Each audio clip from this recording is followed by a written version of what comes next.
नमस्कार मित्रांनो, आपण सगळे केस पांढरे होणं हे वय वाढल्यावर होतं असं मानतो. पण आज परिस्थिती ही पूर्णपणे बदलली आहे.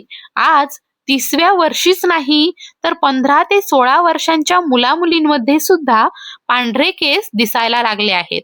हा फक्त दिसण्याचा प्रश्न नाही, हा शरीरातील आतल्या बिघाडाचा सिग्नल असू शकतो. फक्त डाय लावून केस झाकणे म्हणजे समस्या लपवणे, उपचार करणं नाही. आज आपण समजून घेणार आहोत पांढरे केस म्हणजे नेमकं काय आणि ते का होतात. स्ट्रेस, आहार, जीवनशैली यांचा काय संबंध, आधुनिक विज्ञान काय सांगतं, आयुर्वेद याकडे कसं बघतो आणि कोणत्या सवयींनी आपण ही प्रक्रिया मंद करू शकतो. केसांचा रंग जातो कसा, तर आपल्या केसांचा रंग ठरवतो एक रंगद्रव्य, तो म्हणजे मेलॅनिन. हा तयार करतात मेलॅनोसाइट पेशी. जेव्हा मेलॅनिन कमी तयार होतं किंवा मेलॅनोसाइट पेशी कमजोर होतात किंवा मरतात, तेव्हा केस पांढरे किंवा राखाडी दिसायला लागतात. कारण आहे मानसिक ताण, आजचा सर्वात मोठा शत्रू. सतत चिंता, कामाचा ताण, अभ्यासाचा ताण, भावनिक तणाव यामुळे शरीरात वाढतो ऑक्सिडेटिव्ह स्ट्रेस.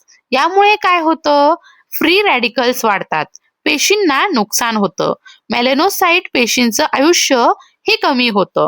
तसंच स्ट्रेस हार्मोन कार्टिझोल हा वाढतो, जो केसांच्या मुळांपर्यंत पोषण पोहोचवू शकत नाही आणि पोहोचू देत नाही. राग, चिडचिड, क्रोध आयुर्वेदानुसार हे वाढवतात पित्त आणि वात. जास्त पित्त म्हणजे जास्त उष्णता. ही उष्णता केसांच्या मुळांवर परिणाम करू शकते. रात्री जागरण, रात्री शरीरात चालतं पेशींचं दुरुस्तीचं काम. हार्मोन बॅलन्स, टिश्यू पोषण, जागरण केल्यास शरीराचा रिपेअर सायकल हा बिघडतो, पोषण योग्य होत नाही. आयुर्वेदानुसार धातू हे क्षीण होतात, याचा परिणाम केसांवर दिसू शकतो. आहारातील मोठ्या चुका पहा. आजचा आहार पॅकेट फूड, चिप्स, जास्त तिखट, आंबट, खारट, फास्ट फूड यामुळे पचन बिघडतं, पोषण शोषलं जात नाही, शरीरात सूज वाढते, ऑक्सिडेटिव्ह स्ट्रेस हा वाढतो. केसांना जे पोषण मिळायला हवं ते मिळतच नाही. पोषक तत्वांची कमतरता, विशेषतः vitamin B12, iron, copper, folate ही कमी असतील तर केस लवकर पांढरे होऊ शकतात. जास्त उन्हामध्ये राहणं, UV रेजमुळे ऑक्सिडेटिव्ह डॅमेज होतात, मेलॅनिनची घट होते, केमिकल्सचा अतिवापर, straightening, smoothening, colouring, harsh shampoo यामुळे स्काल्प इरिटेशन होतं, इन्फ्लेमेशन होतं आणि हेअर रूट डॅमेज होतात. अनुवंशिकता, जर आई वडिलांना लवकर पांढरे केस आले असतील तर तुमच्यातही ती प्रवृत्ती असू शकते. पण जीवनशैली सुधारून ही प्रक्रिया मंद करता येते. आयुर्वेदाची दृष्टी पहा. आयुर्वेदात याला म्हणतात पालित्य. यामध्ये मुख्य कारण मानली जातात पित्तदोषाची वाढ, वातदोष असंतुलन, रक्तदोष, धातू पोषण कमी असणं, म्हणजेच शरीरातील पोषण चक्र नीट चाललं नाही तर केसांवर परिणाम दिसतो. यासाठी उपाय म्हणजे दिनचर्येत बदल करा. ही उपचार नसून सपोर्टिंग हेल्थ रुटीन आहे. पहिलं, शिरोभ्यंग. डोक्याला औषधी तेलाने मसाज करा. यामुळे रक्तपुरवठा सुधारतो, ताण कमी होतो, स्काल्पला पोषण मिळतं. भृंगराज, आवळा, ब्राह्मीयुक्त तेल उपयुक्त मानले जातात. आठवड्यातून 2दा नक्की करा. दुसरं, शिरोधारा.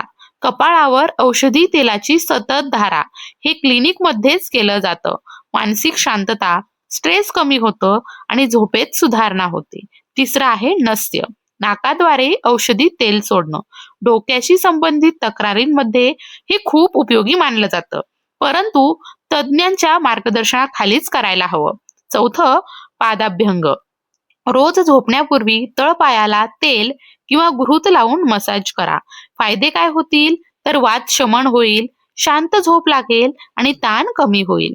जीवनशैलीमध्ये सुधारणा करा. झोप 7 ते 8 तास घ्या. स्ट्रेस मॅनेजमेंट करा. हिरव्या भाज्या खा, फळं खा, पाणी पुरेसं प्या आणि केमिकल्स कमी घ्या. महत्वाची गोष्ट म्हणजे पांढरे केस हे शरीराचं सिग्नल असू शकतात, फक्त बाहेरून उपाय नकोत. आतून सुधारणा गरजेची आहे. जर हा विषय उपयुक्त वाटला असेल तर व्हिडिओ शेअर करा. तुमचे प्रश्न कमेंटमध्ये नक्की विचारा. पुढच्या व्हिडिओमध्ये आपण केस गळतीबद्दल बोलूया. धन्यवाद.